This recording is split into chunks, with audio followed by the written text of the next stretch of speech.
We are on daily lesson number 18 today. I'm not alone in experiencing the effects of my seeing. So I see no neutral things. I'm not alone in experiencing the effects of my seeing. And this goes. The idea for today is another step in learning that the thoughts which give rise to what you see are never neutral or unimportant. It also emphasizes the idea that minds are joined, which will be giving increasing stress later on. So tonight I was having a conversation with this guy and I don't know how we got stuck on the letter 1 because we were talking about a table, number 1. And I asked him what the world population was, and he thought about it for a minute, and I said 1. All minds are joined as one, so you're not alone in experiencing the effects of your seeing. All minds are seeing, sensing with that spiritual sight, which is good for you.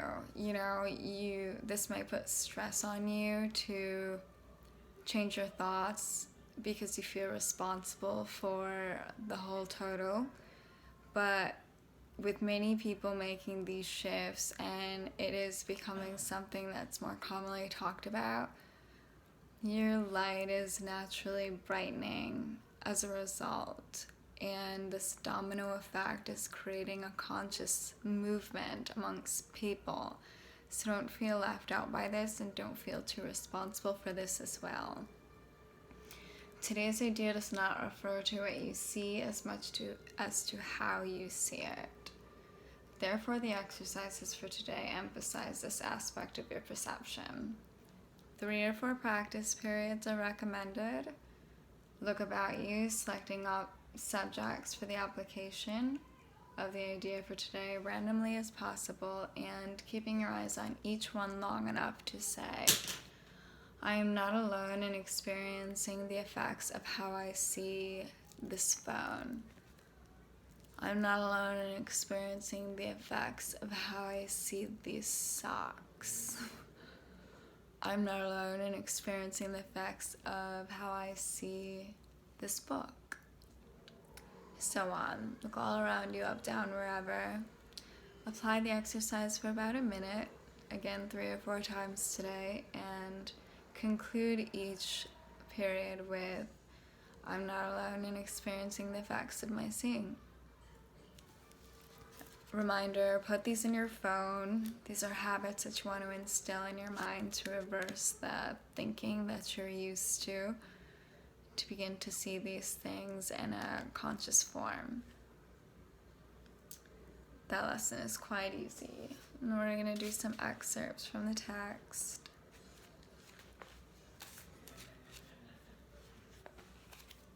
Okay, and this one is about judgment and the authority problem.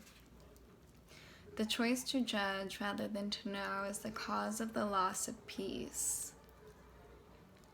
Judgment is the process on which perception but not knowledge rests. We discussed in the previous lesson knowledge versus perception. Knowledge being the totality, perception being the ego's idea of something that may or may not be in your awareness, that it stemmed from some form of lack within you, some negative belief that isn't in agreement with love. This has been discussed before in terms of the selectivity of perception, pointing out that evaluation is its obvious prerequisite. Judgment always involves rejection. It never emphasizes only the positive aspects of what is judged, whether in you or in others. Judgment is critical. It's associative. It is based on the preconditioned ideas that you have on yourself and how you position yourself in comparison to what you see. So these are not positives. These are complete negatives, and all the basis to judgment is based on the whole idea of lack, that you're not enough, that you don't have enough, that you are less than, and so you want to position yourself as better than by judging another. You get the idea of what judgment is.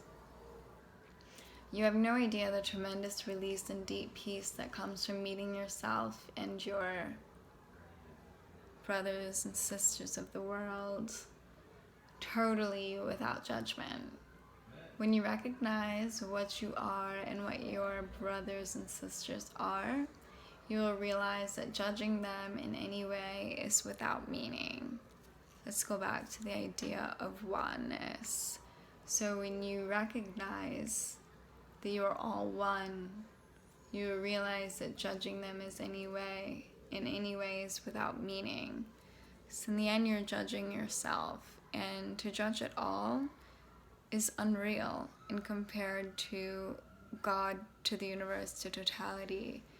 And so it has no meaning. So judge all you want, but know that you're just keeping your vibration at a very low frequency.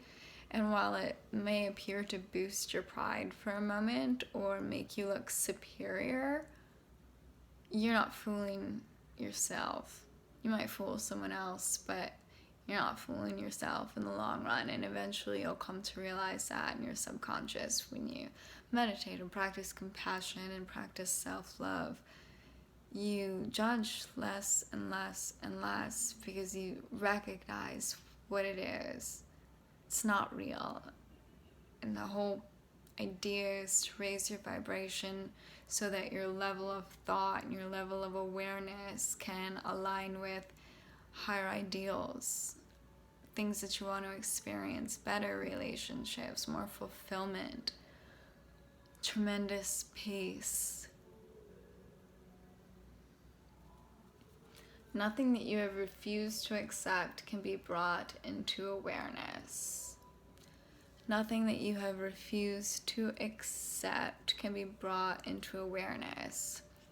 So, along with judgment is something that we're not accepting. We're not accepting about ourselves, and so we don't accept it in others. When we don't accept that we are good enough, for example, we tend to judge others with a sense of superiority. And that means that we're not accepting ourselves, that there is no lack. When you can accept yourself, that there is no lack, that you are worthy, that you are good enough, you're not going to see yourself as superior to others. You're going to see yourself as equal to others, and maybe even able to lend some compassion to others.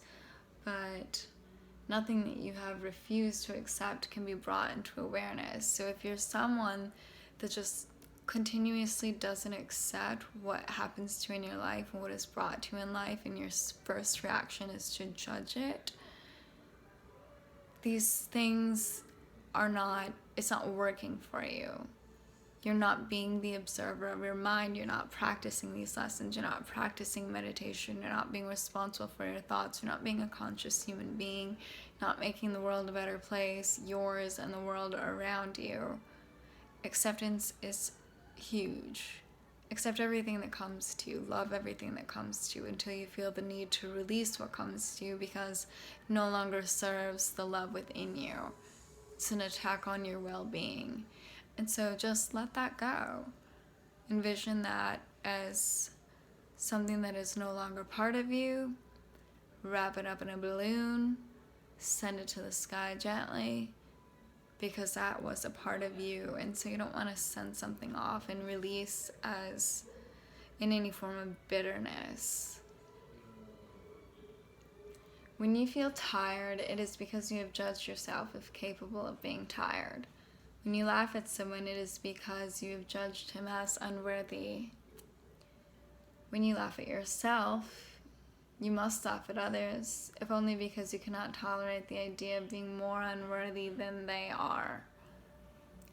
All this makes you feel tired because it is essentially disheartening.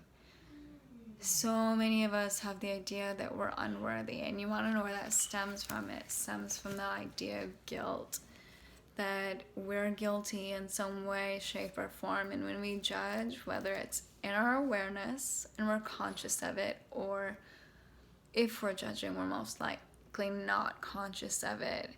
And because of that, there's a stored level of guilt in your subconscious, in which we fear. And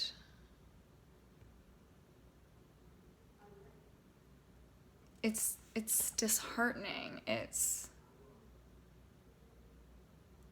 intolerable, because you can't be unworthy, because you are like your creator, you are like God, you are perfect love. Your feelings of unworthiness come from situations in your past which don't exist. They exist in your mind as a displaced moment where you were wounded.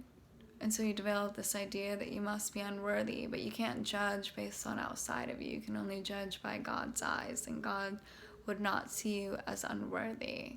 God knows your flaws, and He knows you're here on a learning process, and you can't possibly be unworthy, and nothing in this world can define your worth except for God. So forgive those feelings of unworthiness in yourself, because they're unreal and they don't make any sense. I know it's tough to do sometimes, because guilt, as you start to want to heal these beliefs of unworthiness, you start to recognize that guilt starts rising up from your subconscious. And so it's difficult to do. And what you're going to have to do is you're going to have to manhandle that guilt. And you're going to have to, love it through your subconscious. And you're going to have to forgive it. And you may even have to forgive others for giving you this sense of guilt, for giving you this feeling of unworthiness. Forgiveness is what this book is all about. And as we go on, it gets easier for you to understand and to want to do. God offers only mercy. Your words should reflect only mercy, because that is what you have received and that is what you should give.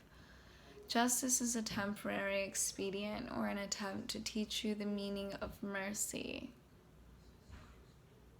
It is judgmental only because you are capable of injustice. Well, the ego is capable of injustice, and we can choose wrongly, and that is unjust. It is unjust because it's not our path to righteousness. It's not our path to a better experience, and so God sees this as unjust. But your words should reflect only mercy. With forgiveness, we give mercy. You want to see mercy on others because you don't know the conditions in which their mind rests. You don't know what they've been through. You don't know the feelings of lack that they have, and they may do a pretty good job of covering it up. But, my mom just reminded me of this yesterday. Everyone forgets, and everyone needs these reminders, is that when people wrong you, they're projecting a lack from within outside onto you because they want to feel superior, because this gives them a temporary instant gratification feeling of pride that they made someone feel less than them. It's a projection of someone else's ego. And your lesson in the relationship is to recognize that, not to react to it. Because to react to it, you're actually accepting the insult that they're giving to you. And so you're not realizing that the lesson here is to see through it. All you're doing is recognizing that, yes, there's a lack in me. And you're keeping yourself lowered at the same level as they are. So how can you blame them? We need to become conscious so that we can recognize these things. And in doing so, we're going to feel more fulfillment. We're going to be less focused on what everyone else is thinking. And we're going to understand that we are we're incapable of being judged. The only judge that we face is ourselves. Any other judgment that is made upon you is a projection of someone else's insecurity or lack or something that they're uncomfortable with that they think that they need to get out. They're unconscious, okay? They don't have self-awareness. It's up to you here to be the mature one, and you don't have to respond to it. You know, this goes back to what you allow in your life and what you can accept. So are you going to allow this? Or are you going to accept this as what it is and walk away and choose a better relationship? Free will must lead to freedom. Judgment always imprisons because it separates segments of reality by the unstable scales of desire. Free will must lead to freedom. Judgment always imprisons because it separates segments of reality by the unstable scales of desire. We have many forms of desire, and all of them are unstable because they all stem from lack. What you should be thinking in accordance to this text is, I have everything that I need right now, and what else is coming to me is already on its way. Because the universe is going to respond to that belief. But if you're constantly in desire of wanting and needing, then the universe is going to respond to, I don't have enough. Don't give her enough. Don't give her enough. Flip that switch. I have everything I need and everything is coming to me. Give her what she wants. Give her what she needs. Give her more, give her more, give her more. So see, that's freedom. That's free will. But judgment, you want to judge a situation, you're judging based on lack, and the universe is going to respond to it. Such judgment and the authority problem. That's today's lesson for today, number 18. I'll see you tomorrow for number 19. Thank you for watching. Protect your energy.